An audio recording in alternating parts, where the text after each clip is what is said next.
Welcome to ChiroSphere, where we talk about all things chiropractic and some things not so chiropractic. I'm Dr. Ray Foxworth, your host for ChiroSphere and CEO of ChiroHealth USA, the network that works for chiropractic. Today's guest is someone who truly sits at the intersection of business expertise and chiropractic passion. Crystal Misenheimer is one of the nation's leading authorities on chiropractic practice sales, valuations, and succession planning. As lead broker at Progressive Practice Sales and a former clinic owner herself, Crystal brings unmatched insight into the complex world of practice transitions and market trends. She is the first and only chiropractic specialist to earn the prestigious Certified Business Intermediary designation. That's a mouthful, placing her among the top 3% of business brokers nationwide. An award-winning broker, Forbes contributor, and sought-after national speaker, Crystal has helped countless chiropractors plan their future with clarity and confidence. So, Crystal, thanks for joining us. Yeah, thanks for having me. You bet. So, I think when we were chatting at the recent event, sitting at the table with our friends from NCMIC, I probably made the comment for too many chiropractors, the only exit strategy they seem to have is a pine box. Um, my mom and dad were both chiropractors, and unfortunately, they could have done a better job, as they went along. Fortunately, I was in a position to help them, but I can't tell you as I've gotten older how many of my colleagues or colleagues maybe 5, 10 years older than I am really end up in a very dire situation. Their practice has declined. Now they want to sell it, and they think that 1972 zenith table is worth a lot more than it really is. So I'm really looking forward to hearing from you and sharing your message so we can see more doctors retire with some dignity.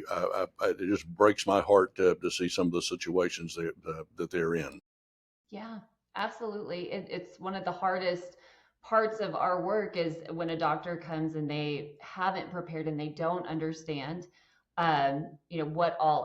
what all this involves, and they say, well, my lease is running out at the end of next month, so I think it's probably time. And there's nothing we can do at that point.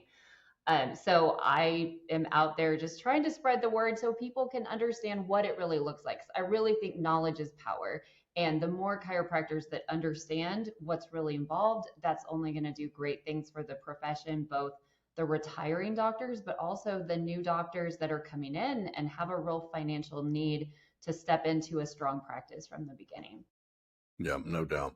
So, what inspires you to transition from being a clinic owner to being a practice broker? Kind of walk us down walk us through that journey. Yeah, well, just like I think most people, you go through a challenge in your life and you realize that the knowledge that you learned and the hard lessons you went through could help others. And so my husband and I, we owned three practices, sold them through three different transactions, and had three big messes to clean up each time. And, the sales were messy, but the stuff that would come up after the sales was incredible. I mean, that could take months of cleaning up and fighting and just problems that you think you're not going to have to deal with if you used an attorney and you used a broker, but just nothing was ever set up right. We never really got the support that we needed. And so finally, after the third time, it was the proverbial, well, someone's got to do a better job at this. So we decided, hey, what would it look like if we built a brokerage that really supported chiropractors specifically, was built for their unique viewpoint on what this really involves and what this business transaction should look like, and really filled in the holes from there. So what we've built is just very different from anything that we experienced, because we really wanted to give the support that is really needed to help someone who is a healer by choice and often a business owner by accident navigate these very complex business transactions. Yeah.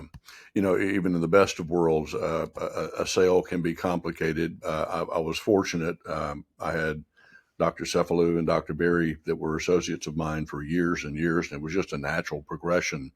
Um, and, it was an eye opener for me of all of making sure that you structured it properly. How much is valued as blue sky, how much is valued as actual equipment, because there are tax implications that go along with that. And Fortunately, we ended up landing on a play. Well, that's just the way we always work together, is make sure it's equitable, make sure it's fair. And it was a, compared to a lot, or compared to what you've described, it was a very, very smooth transition. But, it took a couple of years in advance to get there. And sometimes I think people just wake up and think, oh, I want to sell my practice today.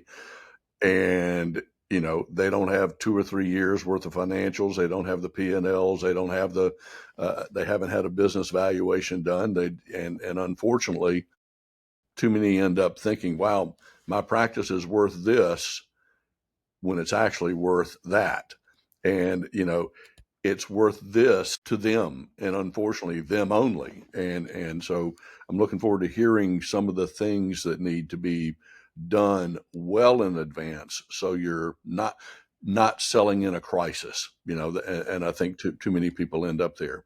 So let me ask you about that certified business intermediary designation. I've not heard that term before. What all does that entail? So it's through the IBBA, which is the International Business Brokers Association, and I went through it I think 5 years ago. So I don't remember the exact qualifications, but you had to have conducted a certain number of sales. You had to have those sales reviewed by a board of peers. You had to do extensive education requirements, which you have to, of course, keep up throughout. And then you have to maintain a certain level of transactions. So it was, I think, a 2 year process to get through the entire certification, and then just continuing to submit those sales every year and complete the continuing education. So it was an investment in time for sure. A lot of it, I will say, doesn't exactly line up with how chiropractic practices are sold. It's just a very unique space in business brokerage because of the way that chiropractors manage their businesses and navigate things. So, some of the things that my peers in that group do, I just think, wow, that sounds so easy and so clean cut.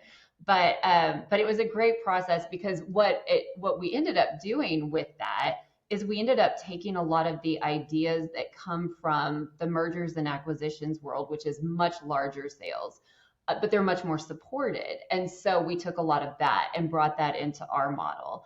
And so we do something, for example, called pre-sell due diligence. And so what that looks like is we take all the data from our doctors and we go through it, looking at where all the data intersects. And we say, okay, where's a buyer going to have a question? Where's a lender going to have a question? An attorney, a CPA?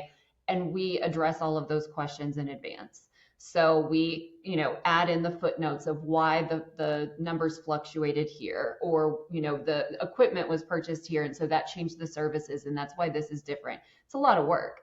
But what happens is when a buyer shows up and looks at that, or a lender, they don't stop at those anomalies and say, wait a minute, this doesn't make sense. I'm not so sure about this. Instead, they go, oh, okay, that makes sense. And they just keep going. And so that allows the sale process to just move without ever hitting the friction points that are so common, and really creating a situation where the sales fall apart. According to, I think it was Forbes magazine, over half of the sales that will enter into a letter of intent, which is that initial offer, will fall apart during due diligence. And that's when the buyers come in and do that process I just described. So if you can do that process in advance, you can double the odds of having a successful sale. That makes a lot of sense. You just got to do your prep work.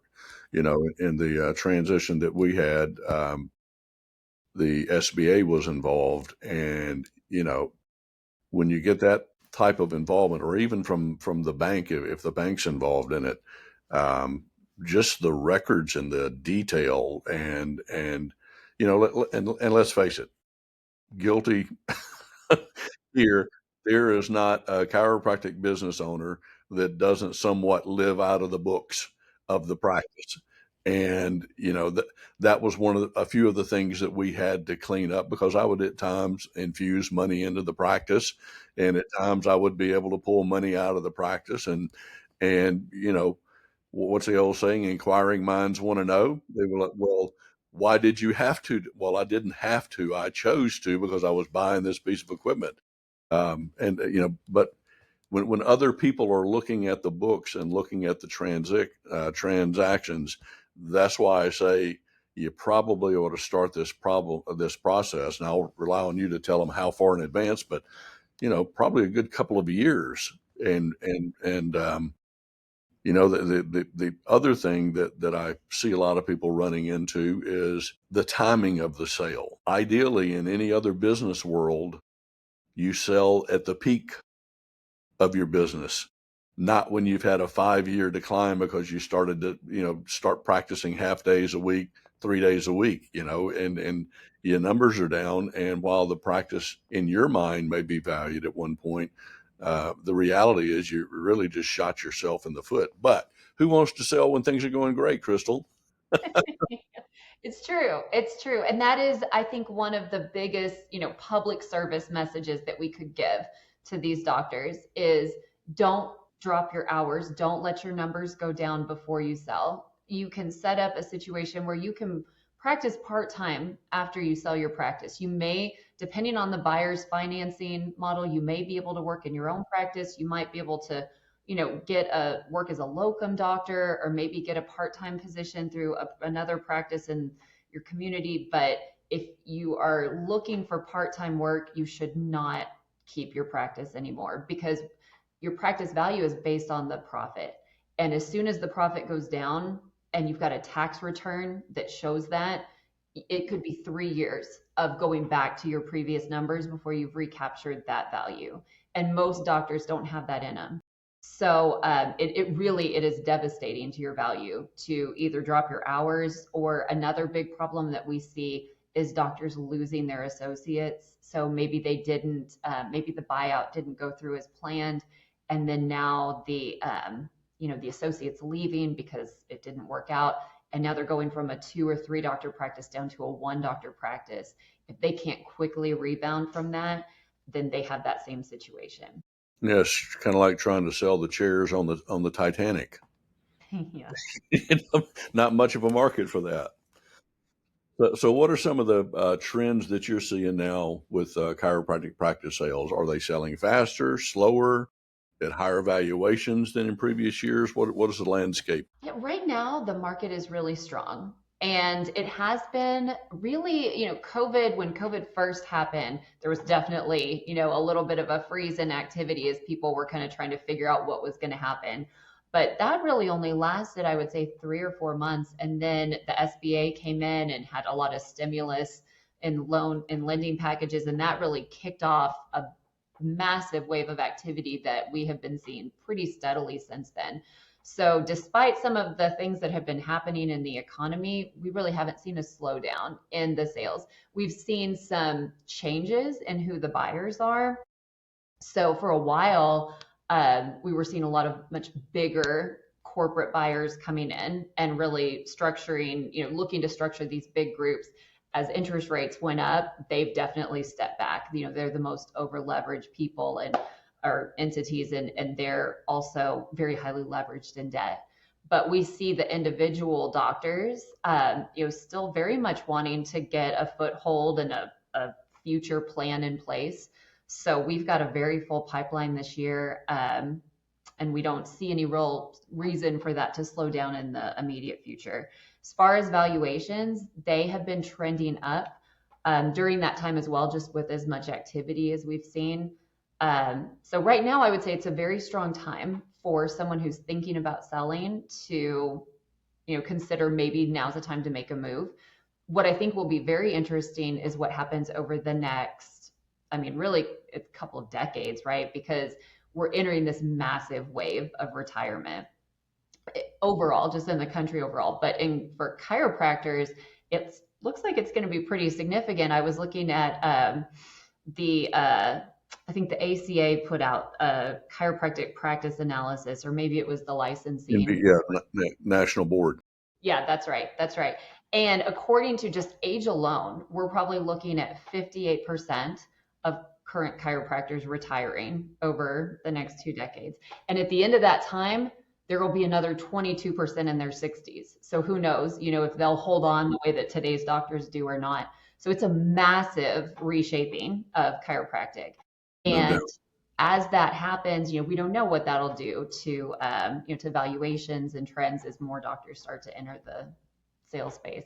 It really is an unpredictable future in a lot of ways because we're seeing a decrease in enrollments down by about 20%, not just in chiropractic colleges, but across the board.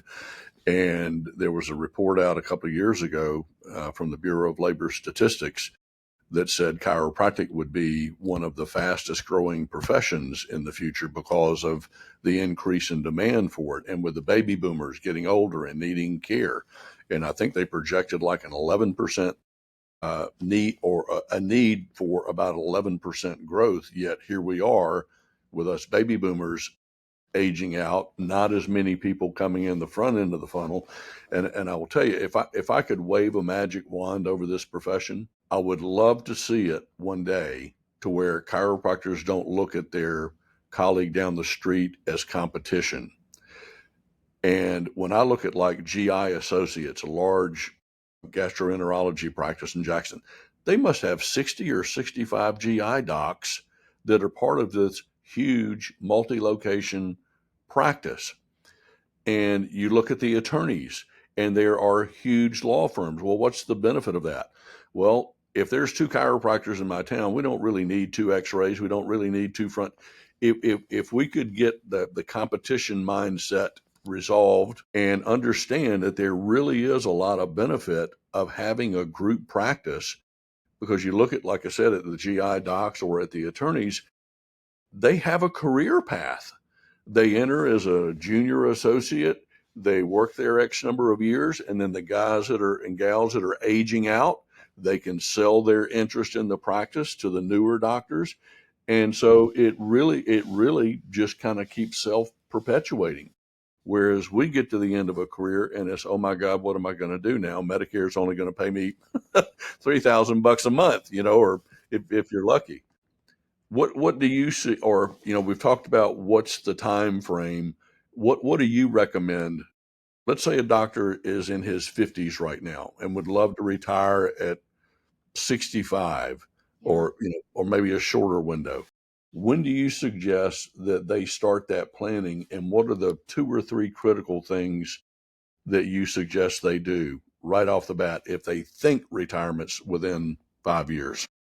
Yeah, that's a great question. So I actually go out and speak and tell young doctors, these are the things you should be thinking about as you're setting up your practice and as you're growing your practice. Don't make these mistakes as you go through practicing because they will hurt you later when it does come time to exit. So I would say anyone who, owns a practice should have the start of an exit strategy in place, because you would be surprised how many of our clients are in their 30s and 40s and 50s because life just went a different way than they expected. But I would say that the first thing that you'd want to do is you want to get a valuation. You should understand not only what your practice is worth right now, but also how it would sit in the marketplace, right? What are the strengths that your practice has and what are the challenges that it has?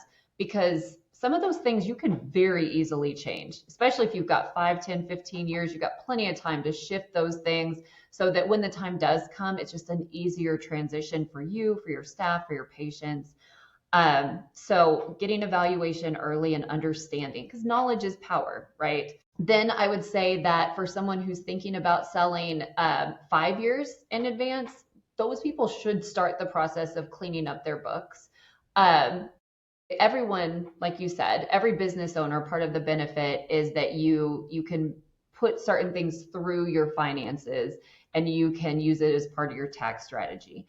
And so that's all very common. Banks recognize it, buyers recognize it. But when it's messy and hard to identify, that makes it harder for you to capture that value. Sometimes the way that people are doing that, it's not going to work. It's not going to pass muster with a bank.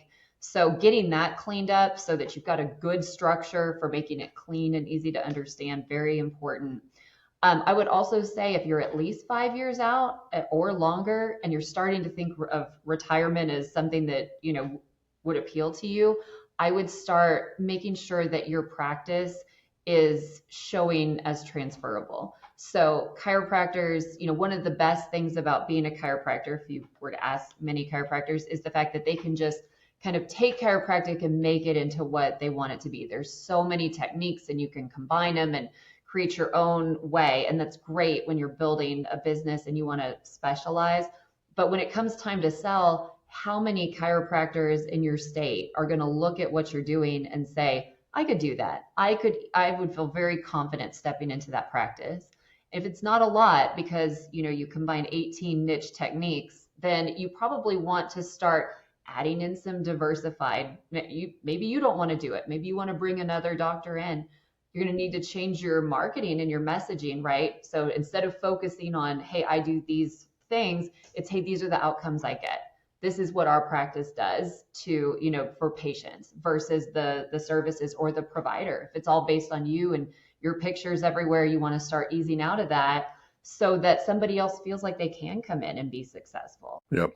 One of the other things I've seen happen on a couple of occasions is when we look at the value of a practice, if you're leasing your space, like you had mentioned earlier, and somebody's looking at buying your practice, but your lease is up in 6 months, there's no guarantee that they're going to renew the lease. And now you're looking at, well, I bought the practice, but I've got to pick up and move the daggum thing.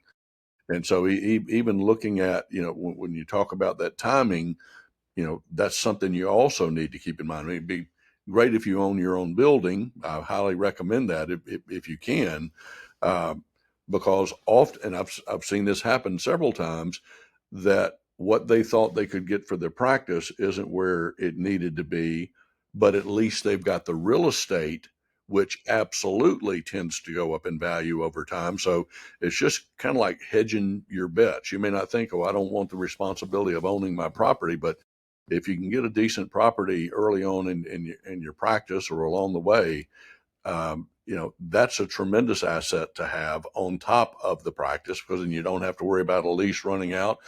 Or if the incoming doc doesn't want to buy the building, rent it to them. There's a lot of different ways to position that, but it does take some forethought.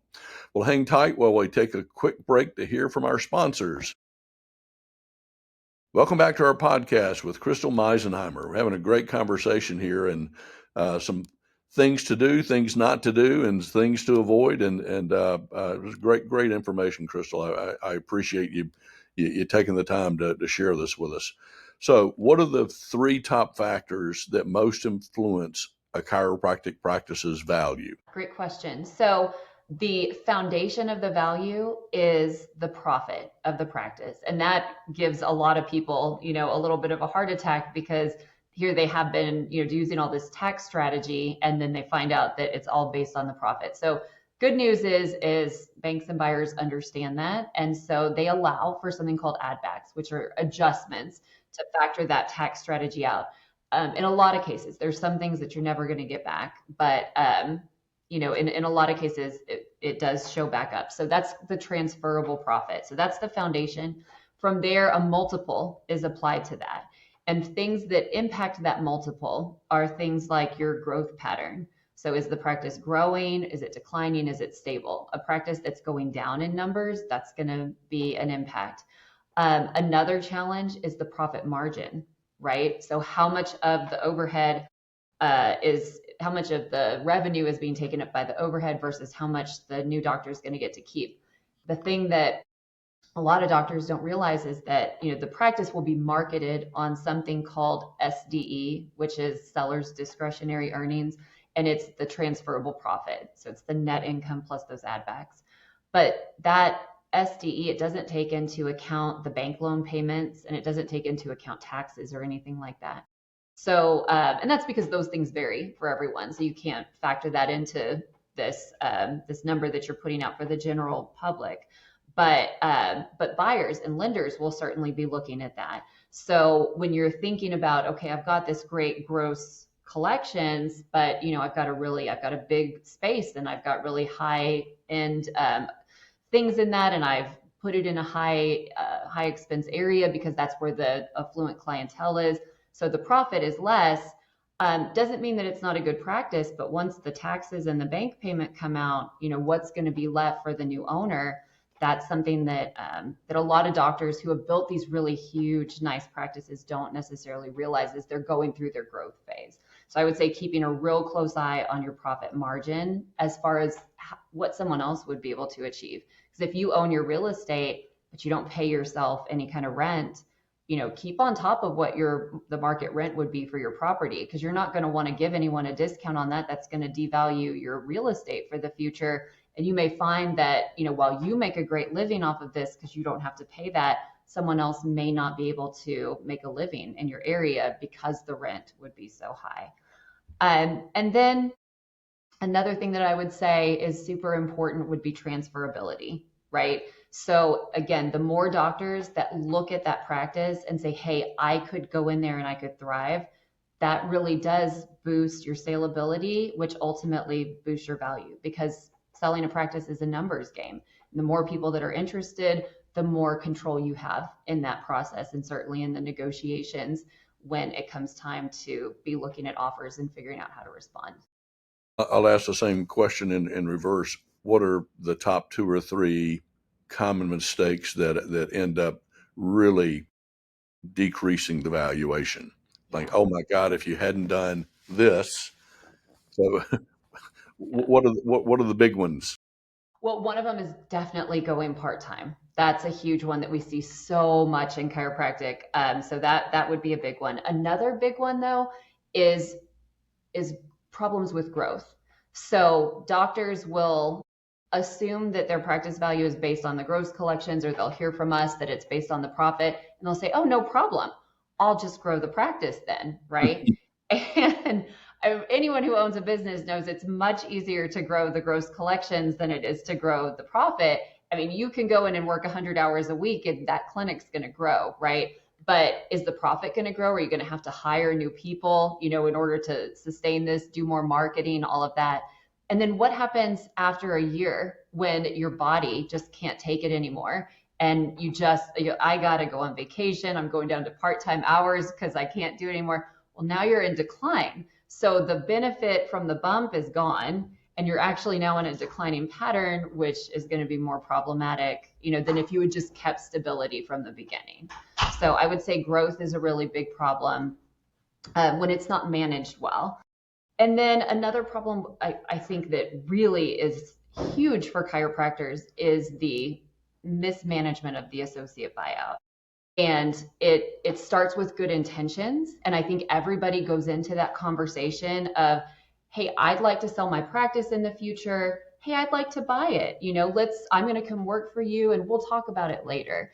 But then later can turn into months or years. And along the way, both people are forming ideas on what obviously is common sense on how this is going to go. And neither one of them realizes that the other person is forming very different ideas. And then they come back together and find out that it's just, no one feels the same. And that is devastating for that practice, for that relationship, for the doctor's retirement plans. So just not having a very clear plan and communication from the beginning has derailed probably more exit plans than anything else in chiropractic, I would say.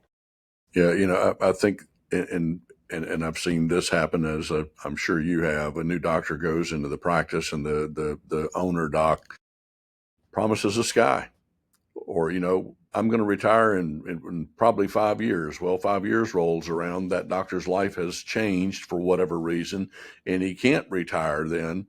Well, you've got an unmet expectation there on the associate doctor. It's like, man, I just put 5 years into this place thinking you were going to retire.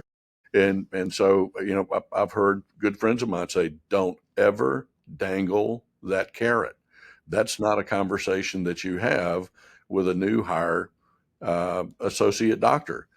Give it a few years, and if you feel like that's something you want to do, so don't even put that on the table, because if it doesn't happen, now you got to look at, here you are 5 years down the line, and you got to go find another associate because that one got ticked off because they thought they were going to be, the successor.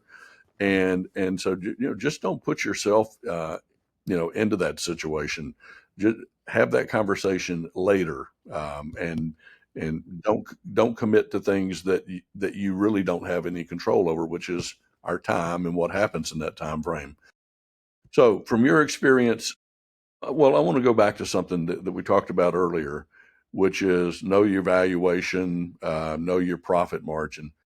Crystal, it is, we travel all over the U.S. and we talk to thousands of, or have talked to thousands of doctors over this last 17 years we've been in business. And there was a time where I couldn't even spell P&L, didn't know what one was.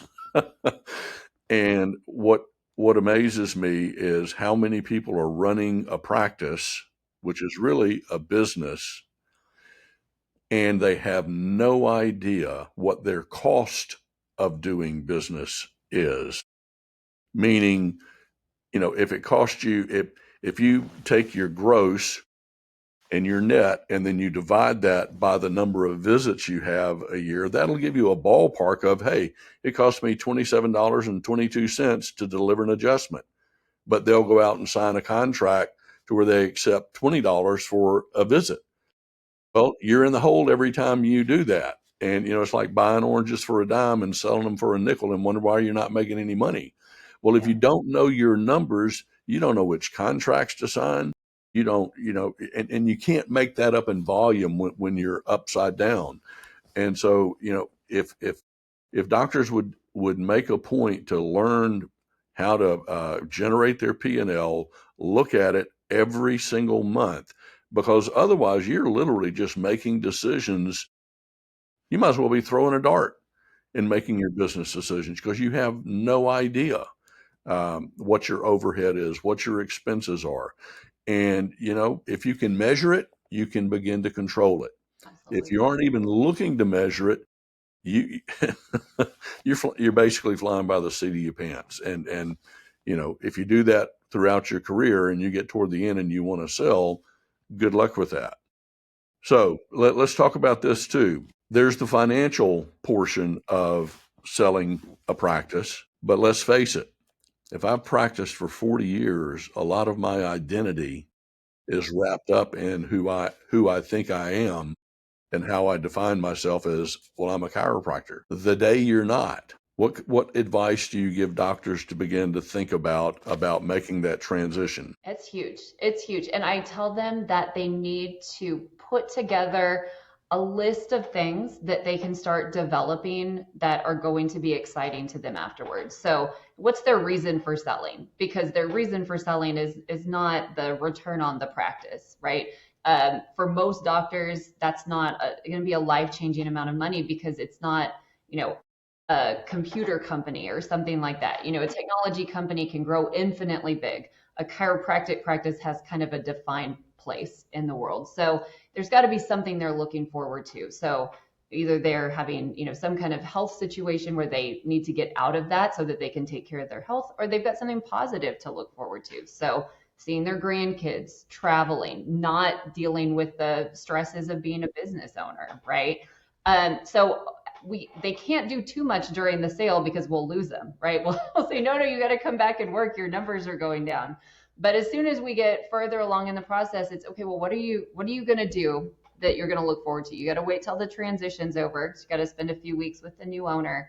But is it traveling? Is it a hobby? Is it family? I just talked to a doctor whose sale closed last week, and his big thing is flying these small little, I guess you'd call them planes. They're not exactly planes, but so he's got this trip and he's going to this festival and he bought a new toy hauler and he's got a new plane, and he just couldn't be more excited. And that's really what you need. Like, what are you going to fill your time with? You're not going to do it every day, but you've got to have something that you're looking forward to doing.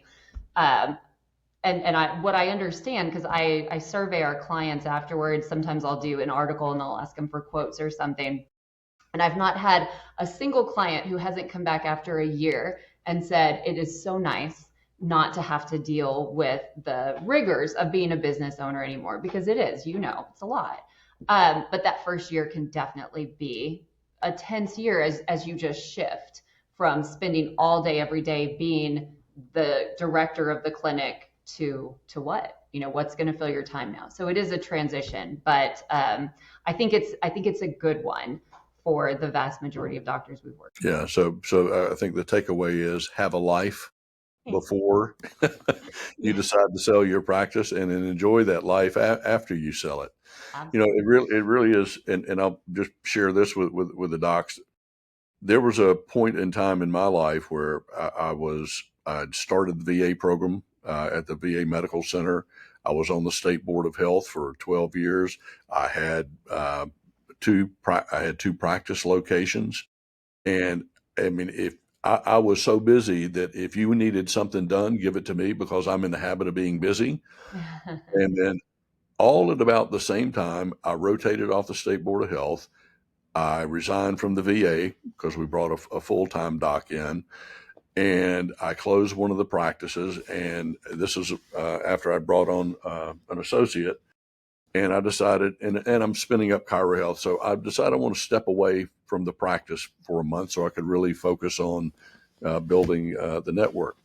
And I will tell you, the first month, it was like, oh my God, I've died and gone to heaven. The second month, it's like, well, this is kind of nice, but I'm kind of bored. In the third month, I almost got depressed because I had wrapped up my identity in what I did versus who I am. And, I think we all need to be careful that when we do get to that point of transition, that, you know, that we are prepared for it. And, ideally, you're like one of my old patients, Miss. When she retired, I asked her about 6 months after. I said, "Well, how's retirement going?" She said, "Oh my God, I don't even know when I found 40 hours a week to work. I'm so busy," because she filled her life up with other things. Um, have a life along the way so you've got something to do after. So let's flip the script a little bit and talk about the potential buyer. What are some of the things that a potential buyer needs to look at before they consider purchasing a practice? Oh, that's a great question. I think a lot of buyers think all I really need is some tax returns and some profit and loss statements. And, very similar to the sellers, they don't have a great um, depth of knowledge and experience with these financial statements, but they know that's what they're supposed to look at. So they look at them and they look at the numbers and they say, okay, does this match up? Does this make sense? Do I have any questions? And if I don't, it probably works as long as those numbers work for my current cost of living.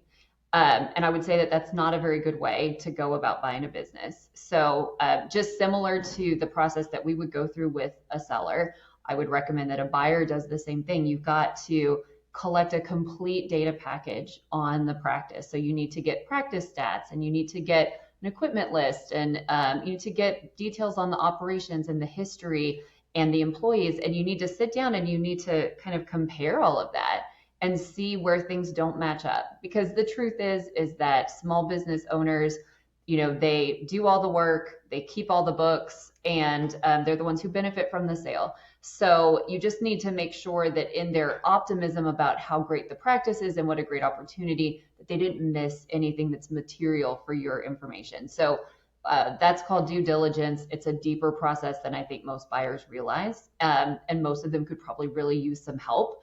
Their CPA or a CPA can certainly help with that. Companies like mine will go in and do analysis. A consultant that they trust can help, but somebody who has a lot of experience with operations and financials, especially in chiropractic, will be invaluable for making sure that they don't miss anything. Because if you miss something, there's a big chance that that could impact the profit that you're going to get after the sale, or there's going to be operational issues that you're not prepared for and you may not be equipped to handle. So I would say thorough due diligence is really important. I would also say that it's very important for the young or the new buyer to understand things like, how is the practice billing and how are they collecting money? And make sure that those are things that you can continue both based on the type of patient care you want to do far into the future, and then also based on state guidelines. Prepaid services is a big thing that some states have really strict requirements around, and a lot of selling doctors don't realize that. So understanding how the doctor's handling the prepaids, understanding if you can handle the prepaids the same way, understanding what's going to happen to all those people who have prepaid services and how that's going to be handled in the sale, that's really important.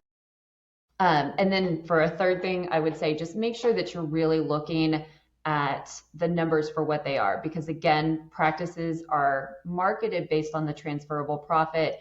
They're not taking into consideration your bank loan payment. They're not taking into consideration your taxes and your paycheck that you've been getting at your associate position. Those things aren't considered in that either. Your taxes will look different when you own a business. You certainly didn't have a business loan there. So you just need to understand what your full new picture is going to look like, because you might actually need a practice that makes a little bit more money than you think going into it once you factor all those things in. Yeah, I think that is so important. You've got the hard side of the sale, which is what are the numbers, but there's also the side of the practice that, when you buy a business, you're buying its assets and liabilities. Yeah. And if in fact you're buying a practice and it looks like it's doing well, because what you don't know is they're doing NOPI, meaning no out of pocket collections from patients and waiving deductibles and copays, or their billing policies are, we up code if it's a personal injury and we down code if they're cash. Those are all things that, quite frankly, if a doctor isn't willing to ask the question of the owner, tell me about your financial policies, tell me about how you're handling prepays, tell me how you're doing your billing, your coding, your documentation, uh, there are some things that should make you want to run away from a practice. I wrote an article a few years back called "The Five Most Important Things You Need to Know Before You Buy or Sell a Practice." And if anybody wants a copy of that, shoot us an email at info@ChiroHealthUSA and just put 5 things in it, and we'll get that out to you. But it really is kind of a guide for the recent graduates to, if they're going to go into a practice, things that they should absolutely ask and definitely need to ask if you're considering buying those. So we're kind of wrapping up here. Had a great conversation today, but before we go, I've got some just for fun questions. Who's your hero and why? Um, well, I would say probably my grandmother. She's my hero. When I was little, my grandparents basically took me in and raised me. And so we had a very special relationship, and she was amazing. That's awesome. What talent do you have that most people don't know about? Well, I have 4 children, so I'm very good at saying no. Very good at shutting down conversations. It's awesome. What's the worst job you ever had? Well, there's several. My first job, I worked at Sirloin Stockade as a cashier, and I had to wear a ankle length skirt and clean uh, rigorously in it, which was very challenging. It was just not the right not the right uniform for the job. Oh, wow. Well, thanks so much for spending some time with us today, Crystal, and thank you all for listening to the ChiroSphere podcast. Please subscribe and share the podcast with your friends, and let us know who you'd like to hear from in the future, and we'll do our best to get them on. Doctors, if you're offering discounts of any kind in your office, you need to make sure you are not breaking state and federal rules and regulations on dual fee schedules, inducements, and anti-kickback violations, which can lead to serious fines and penalties. We can help eliminate these concerns by using our profitable discount strategy, which ensures that any discounts you offer are 100% compliant and, most importantly, profitable. It all starts with a no cost, no obligation phone call to find out if we can help you, like we have thousands of other doctors nationwide. Many of our doctors have seen a 20% increase in their revenue and a 50% retention of patients who are part of our network. Over the past 17 years, over 7,000 chiropractors have helped over 4.3 million patient family members get the care they need at a cost they can afford. If you want to increase your revenue and retention and practice with more peace of mind, call us at 888-719-9990 or visit our website at chusa.com. That's CHUSA.com to find out why ChiroHealth USA is the network that works for chiropractic and you. Thanks again, Crystal. Yep, thanks for having me. It's fun.